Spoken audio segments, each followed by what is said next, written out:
purely because that's where I believe the deck started out. Oh yeah. So we have Landen Kaetler on your left versus Benjamin Salonga on your right. Landen is actually playing Sylveon. Maybe he's playing that sweet Sylveon Cyrus Prism. But on the right, which unfortunately for Benjamin, he just has Hex Maniac Pass. He's playing, looks like Zoroark, but I was told it was Maxie's Archies, so we'll end up seeing how it goes. Who doesn't enjoy a good Hexmaniac pass to open the game?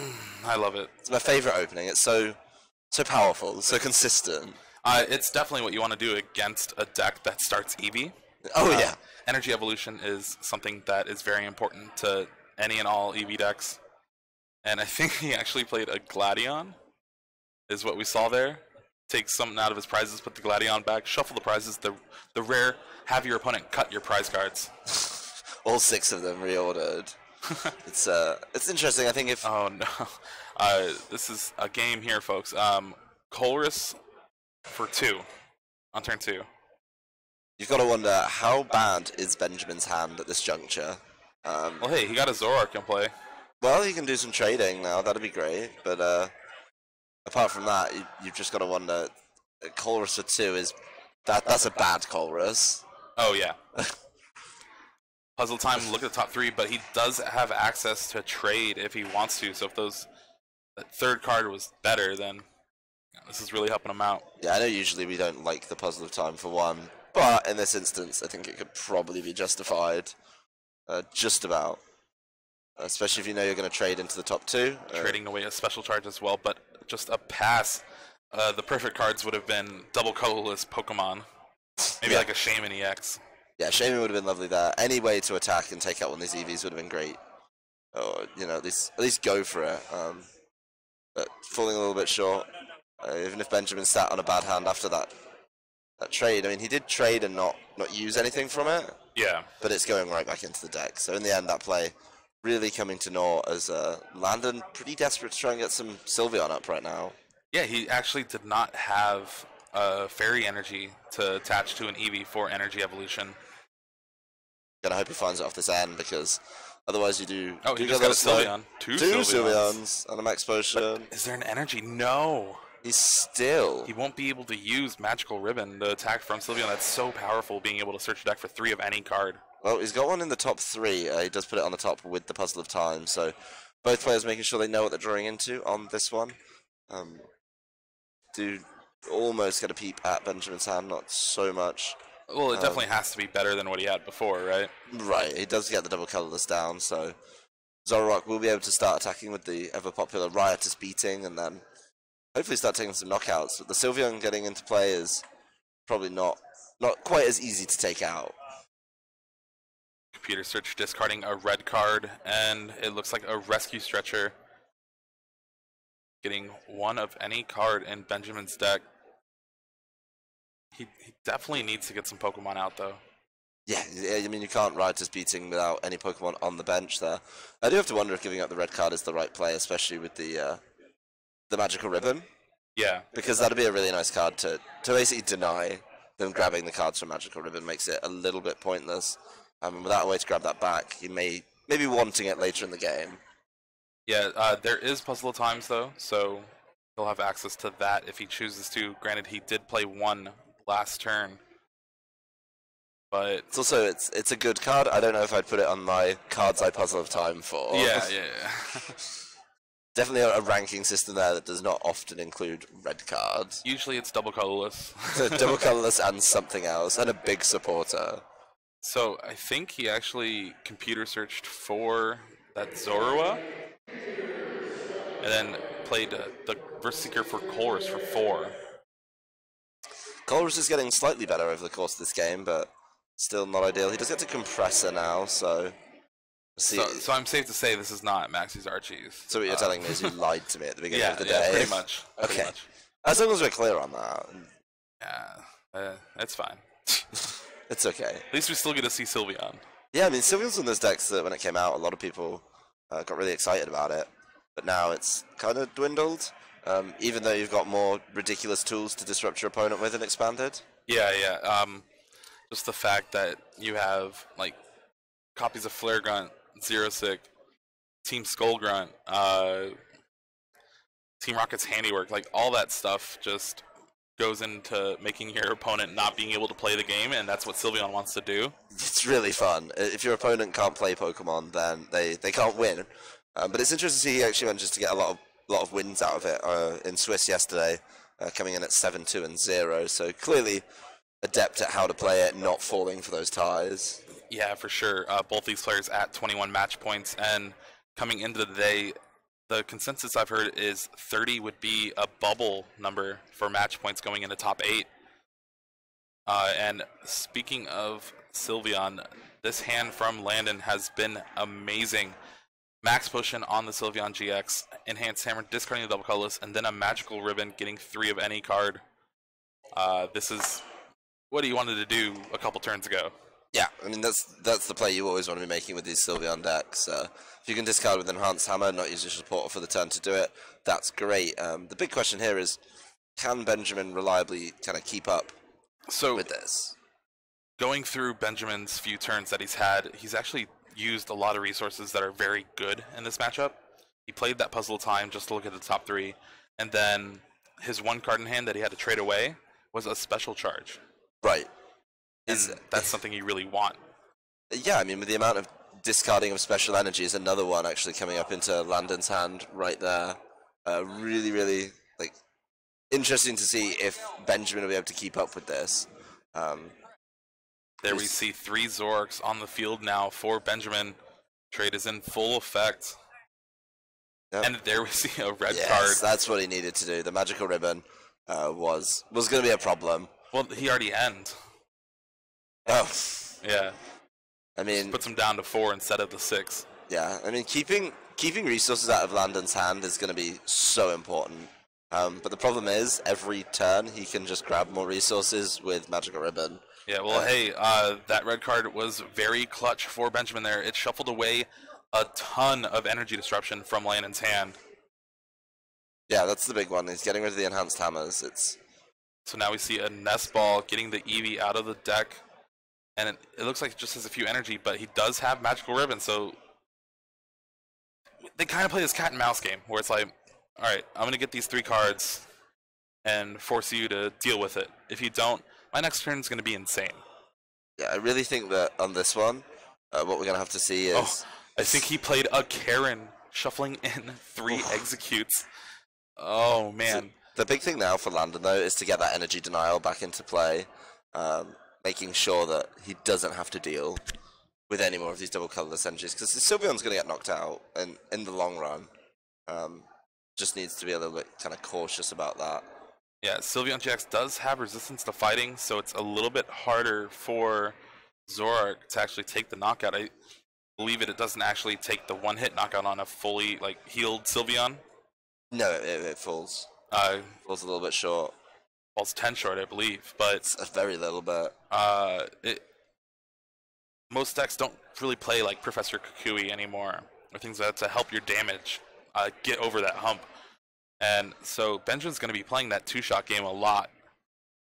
Right, and in amidst those 2 shots after the first one, he's probably going to have some energy knocked off. He's going to be energy knocked off. Max Potions can disrupt his play. Acerola, AZs, a ton of stuff. Yeah, I mean, it's very difficult to knock out these Sylveons, and not only if you struggle with energy, you struggle with getting the damage down. I think this matchup could be a little bit grindy towards the end, where Benjamin really fishes for resources, and a big thing here is one of his key resource tools, I guess, that he likes to use is the Execute engine for trade, and, well, he's not going to be able to do that. He's going to be able to get one in. Yeah, he actually Ultra Balled for the Execute, and then plays a Shaman for 5. Shuffling up, being able to get there. That Karen really kind of disrupting Benjamin's plans. Yeah, I mean, it doesn't matter. As long as he can draw through them again, he'll be fine. He did get the Skyfield into play, so he is looking for the huge knockouts. Now is the time to do it. But also, as of right now, Zoroark does 130, which is enough to take a knockout. And that's after resistance from the Sylveon. So he's sitting pretty right now, and that's why he chooses to play the end to shuffle away that Magical Ribbon that Landen just did last turn. Yep, it's got to be done. He's really got to keep up with getting rid of Magical Ribbon hands. That's the biggest thing right here. I mean, Landen could lose his Sylveon in the active, and then he's just got to make sure he gets as much distance out of the two in the back as possible. Yeah, and I think, speaking of magical ribbon hands, that's not one of them Landen has right now. It's a bunch of energy and just kind of not cards he wants to see right now. There might be a Verse Seeker in there, but it's really all he has going for him. Well, not only that, and another energy. Ooh, 4 energy. I think it's like energy, switch, a puzzle time, and then maybe the Versus Seeker. But I'm not sure which supporters are actually in his discard. Yeah, this could Counter Catcher. Ooh, that's not a switch. Yeah, that's an interesting play. I mean, maybe just trying to buy some time with that Execute caught in the active. It's obviously unable to propagate itself out of the way. So if he can buy himself a little bit of time, maybe get the cards to knock off this energy, the special energy, of course, on the Zoroark, and keep that down. That'll be good. He does have to watch out, though, of course. Benjamin will be given time to just draw through his deck. He already has quite a large hand. If he can find that double puzzle of time, he can pull them back, or he can pull back the special charge and get 2. Really plenty of options on how he goes about procuring these. Yeah, there's a very popular deck in a different game where it doesn't win. Its goal is not to win the game. Its goal is to make sure your opponent has no ways to win the game, right, and then you win. Yeah, I mean, that's all. Sylveon, I feel, is kind of the same way. You keep playing this game of, all right, you have 2 DCEs left and 2 puzzle a time. Well, that means you have essentially like 5 DCE left, maybe 6. And I just have to get through those. Once I get through those, I win. Yep. And here's another one, forcing the double colorless on the Execute to retreat. That's not what Benjamin wants to see here. I've heard that people who play Sylveon are actually allergic to fun. Oh, yeah. Just because you'd be perfect for it then. Yeah, exactly. I'll build one pretty soon. So here we see the double puzzle of time, getting the puzzle that was stranded in the discard, just kind of giving you another out to your discard for the second puzzles. Yeah, I mean, now he's just grabbing so many energies back.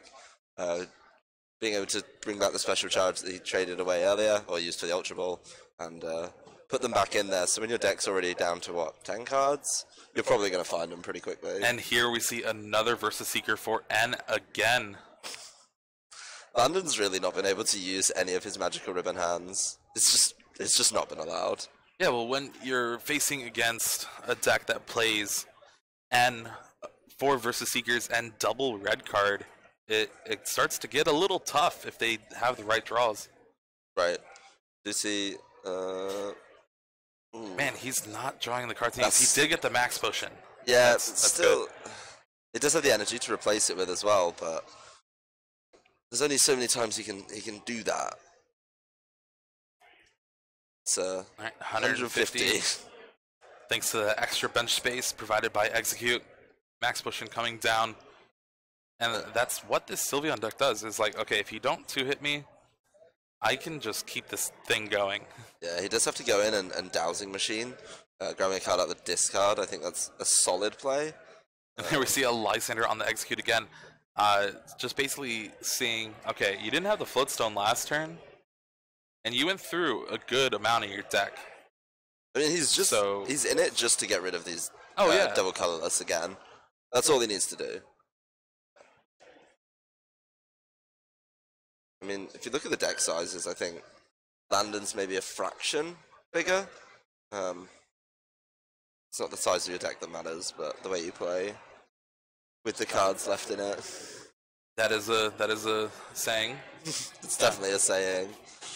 And here we see a bunch of trades, thanks to that Execute in the discard with its Propagate ability, being able to bring it to your hand anytime you want.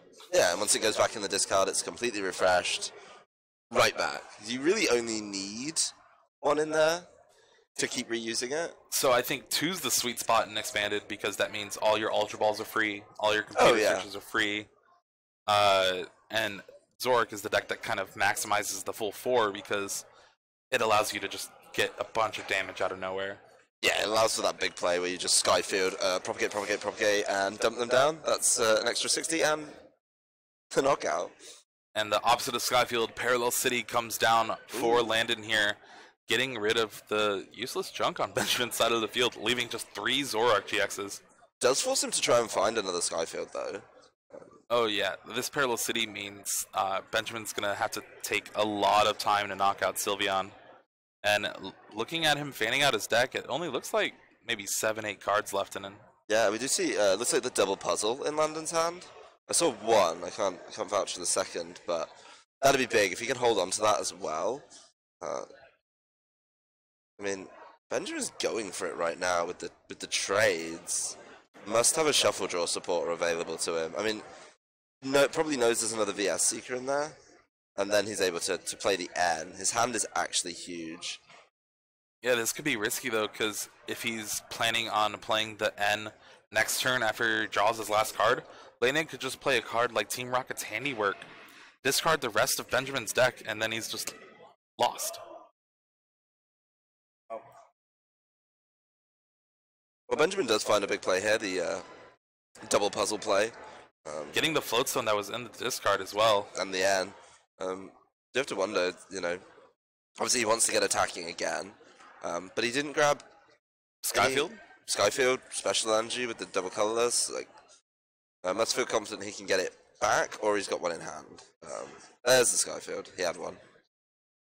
But again, not getting back double colorless means he's gonna run out. I think he only has like 2, maybe a third left. And that's just a few cards from Magical Ribbon to take care of Benjamin's entire energy base. Right, I mean, he's gone through all his puzzler times now. Yeah. So, and he's special charged already to put them back in. So, he's, this is kind of his last stand. I mean, he's not in a bad position. He does still need to knock out 2 Sylveons. He does have a Skyfield back. We do see... And the hand from Landen is looking pretty fine right now. 2 Team Rocket Handiwork. No, Team Flaregrunt. Yeah. But Team Flaregunt here could honestly just seal the fate. Oh, there's one. And I think... Because you're even fine with giving up the Sylveon as well, just because you have another one on the bench. You have that Parallel City as well. Just in case there was going to be a big play from Benjamin here. He's pretty much denied that one. And here we see a Magical Ribbon again doing what Sylveon does. When you're a deck that just has access to your entire deck, like Pokemon in general is a game where you basically have access to your entire deck, discarding your hand, drawing 7 with Sycamore, drawing 6 cards for free with Trade. You really go through a lot, and it's kind of hard to miss the cards that you want to draw. But in a deck that literally searches your deck for 3 cards every turn. Right. I don't think there's consistency that can beat that. Yeah. We do see Landen actually having a look at Benjamin's discard, so probably just trying to figure out his counts. Like, he's got rid of 2 Skyfields. How many energies are in there? How many Puzzle of Time are in there? Another good thing to, when you're checking your opponent's discard in a Game 1 situation, you always want to, like, see how they built their list. Right. You're like, okay, well, how many Field Blowers do you play? How many Floatstone do you play? How many Guzma do you play? How many N do you play? And it's just this solid information that you have going forward for Games 2 and possible Game 3 that allows you to, like, correct your game plan. Yeah, I mean, if you see something as particularly in Expanded, where we have the VS Seeker and the one-off supporters, if there's something you're worried about, you can just check to make sure it's there. We do see the next knockout come through on Landen Sylveon. Does put Benjamin down at 2 prizes, but I don't think he really cares. I think those are the last 2 prizes Benjamin's going to take for this game. Yeah, he does have the option. He will be... Enhanced Hammer, a Lysander on the Oricorio. I believe Benjamin's only Floatstone is on that Execute. And I don't know if he has a double colorless left. He's going to be stalled out. I mean, Landen's pretty much committed to this one set, or this one Sylveon. That's going to be there for the rest of the game. It's really his only out. Benjamin needs to find a way to knock it out. There is a second Floatstone. He got it from the prizes. Skyfield coming down. But remember, we were talking about he does... baby. Oh, baby. There's... Mew can take the one-hit knockout.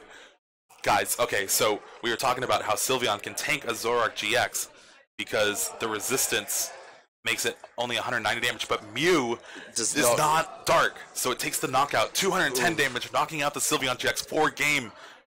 Ooh. Wow. Oh baby, that was nice. He was saving that play for the very end of the game too.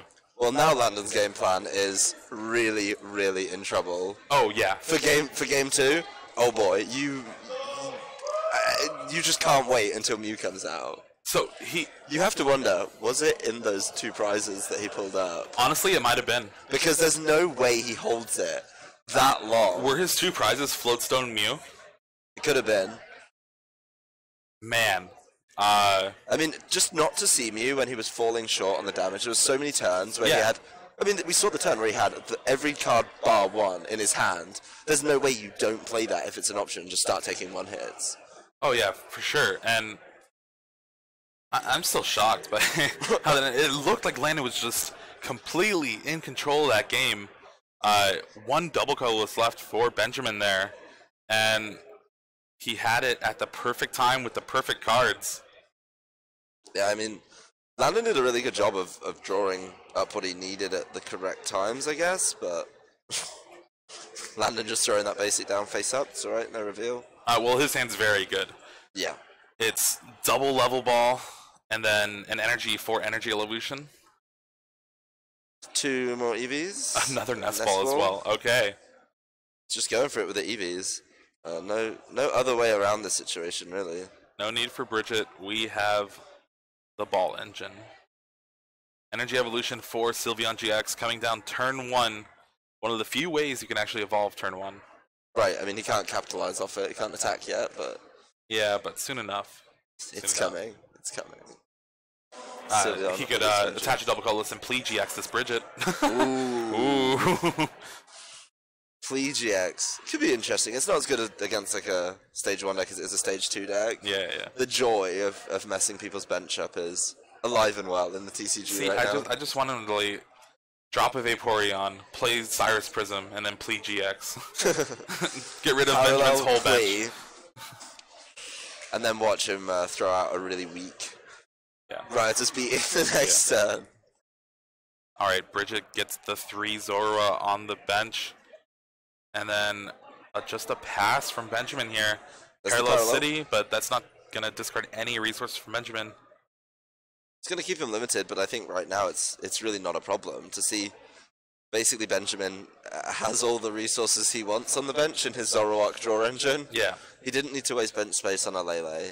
He's just able to get going from that. You have to wonder. I mean, it literally takes 1 Zoroark for these players to explode. Yeah. That's it. And so, talking about Sylveon, it's one of the harder decks to actually play, just because every turn you have this choice of, I need these 3 cards, but when do I need them?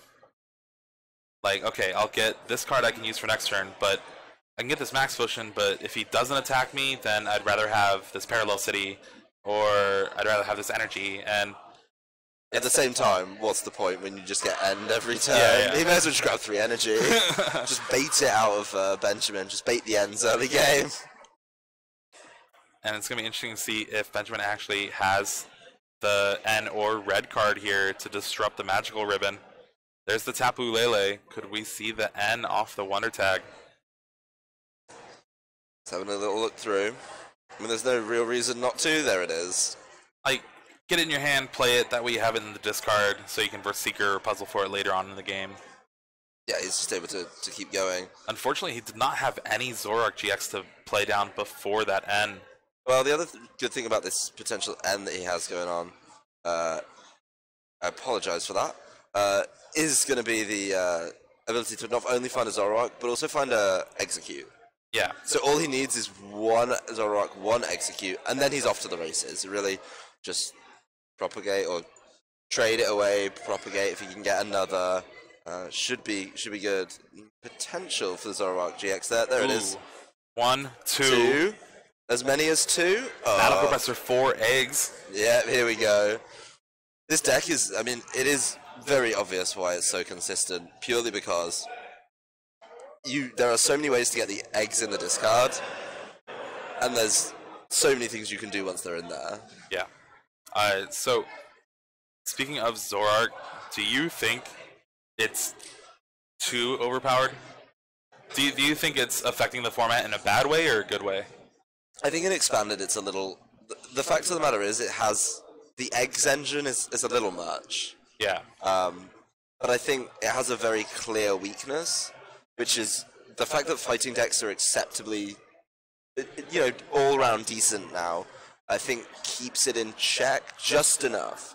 I think if for some reason fighting decks lost something or Zoroark gained an additional tool, it would probably be a little bit much, in Expanded at least. But I think right now it's, we do see, obviously our top cut is big on Zoroark. Yeah.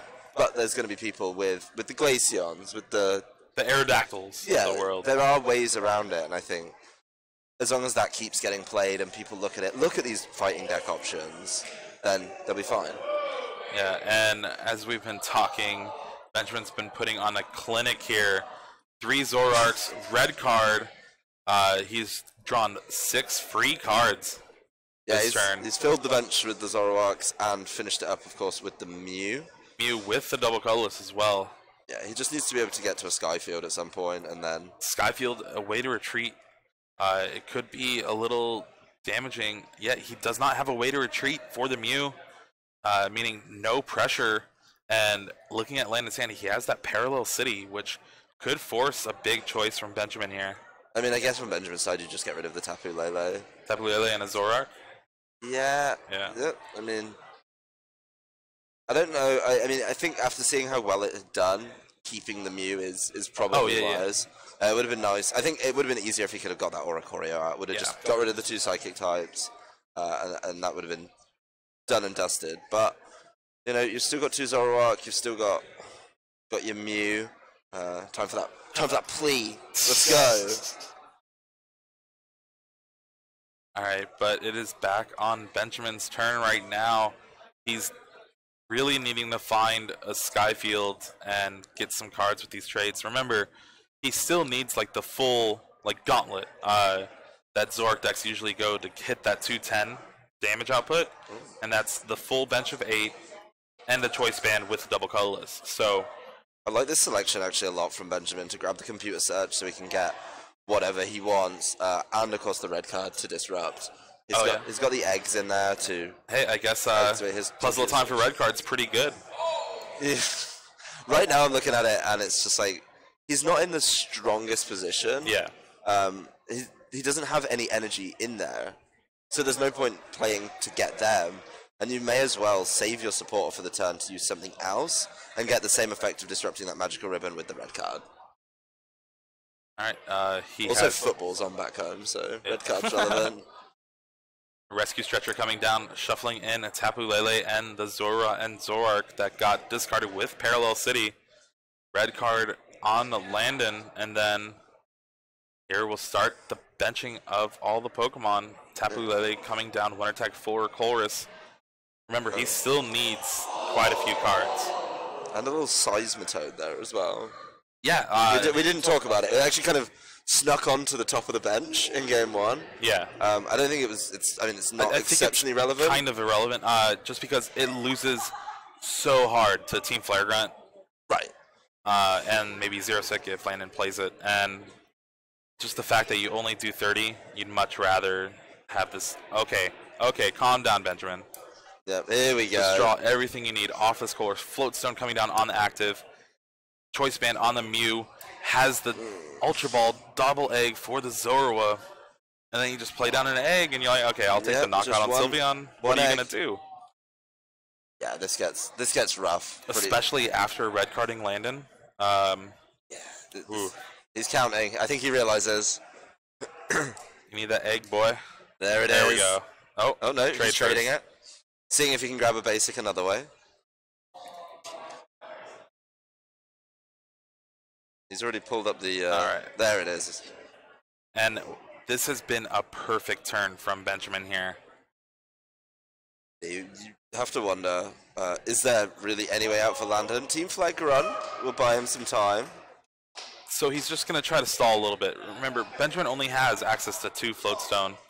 And they're both They're both. Oh, one's in play. Yeah, one's in play, and you really just do the best you can. There's no like assault vest or bodybuilding dumbbells in Landen's deck to like boost his HP. Nope. So he can't take these hits. I mean, I don't think he can't take knockouts. he can, but it also means that he commits a double colorless to a Sylveon, and then also doesn't Magical Ribbon for the turn. So he won't have access to his deck, essentially. But it's going to be interesting to see if Benjamin has the knockout again, along with a shuffle effect for Landon's hand.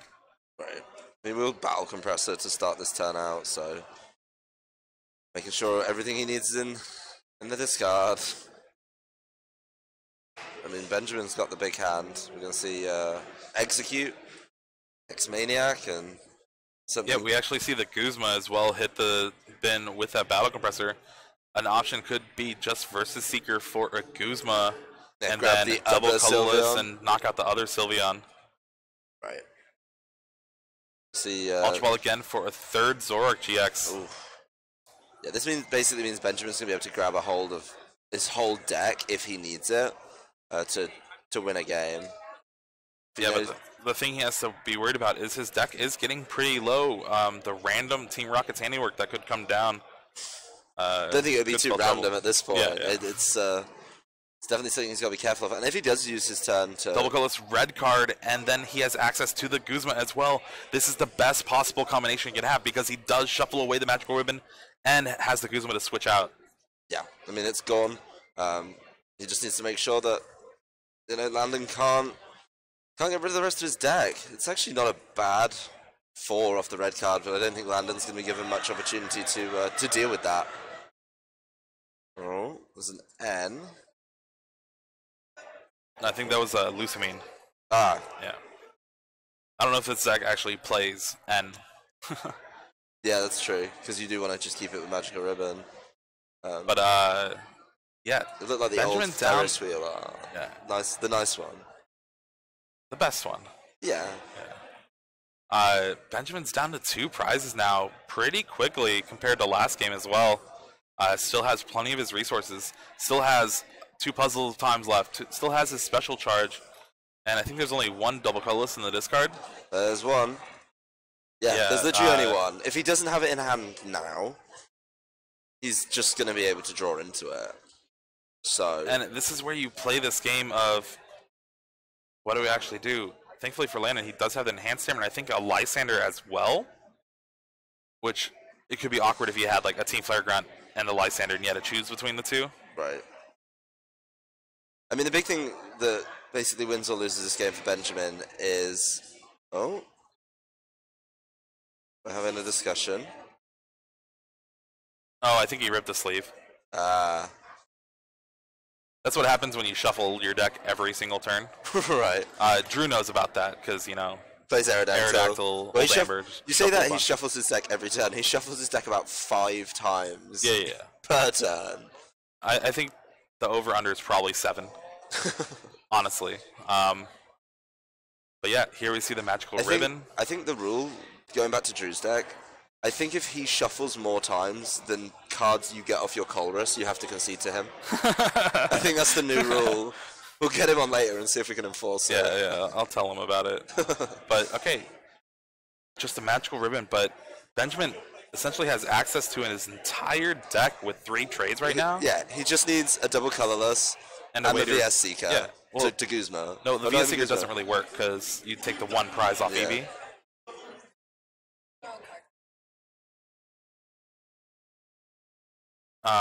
But Sorry, quick question on the follow-up on the sleeve, and we'll see.